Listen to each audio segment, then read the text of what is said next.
Okay, good afternoon, folks.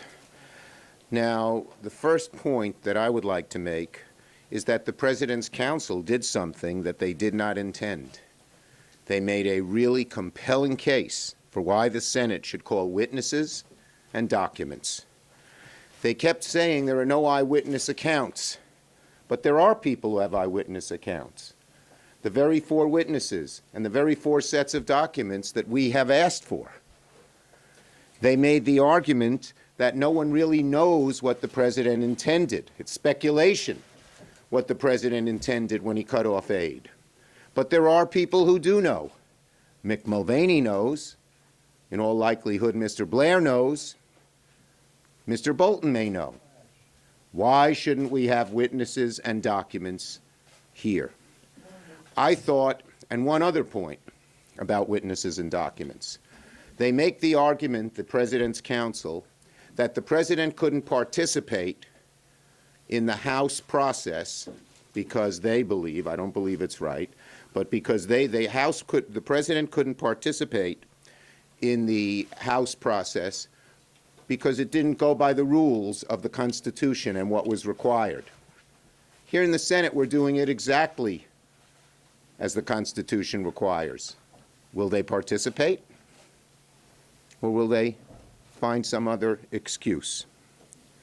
So the President's Counsel is criticizing the case against the President for lack of sources close to the President, while at the same time blocking testimony from witnesses close to the President. It makes no sense. And even if you're on the Republican side, I don't think the House managers did, I don't think the President's Counsel did a very good job. There are gaping holes in their testimony.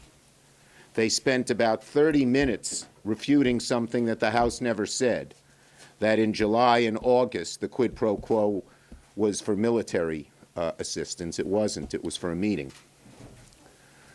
But I'll leave that. The House managers are coming in here, and I'll leave that to them to refute point by point. But they have a very good website where they do refute this. But the bottom line is that even if you're a Republican, even if you think they made a good case, as I hear some of the Republicans saying, no one denies that the House made a good case.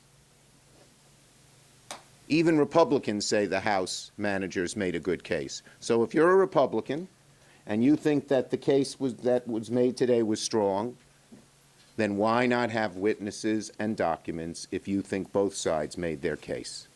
That's what a trial would do. To just quote one of my colleagues, Senator Gillibrand, to my colleagues, don't bury your head in the sand and then complain about it being dark. There's real evidence, there's real facts, and another thing, Mr. Philbin talked about the judicial right of cross-examination and how it was so sacred in Western jurisprudence. What does cross-examination involve? Witnesses. So the bottom line is very simple. We've been making the argument that we need witnesses, we need documents. We're making the argument that it won't take very long to get them as part of the trial. Today, we thank the President's Counsel for one thing. They made our case even stronger. Senator Merkley.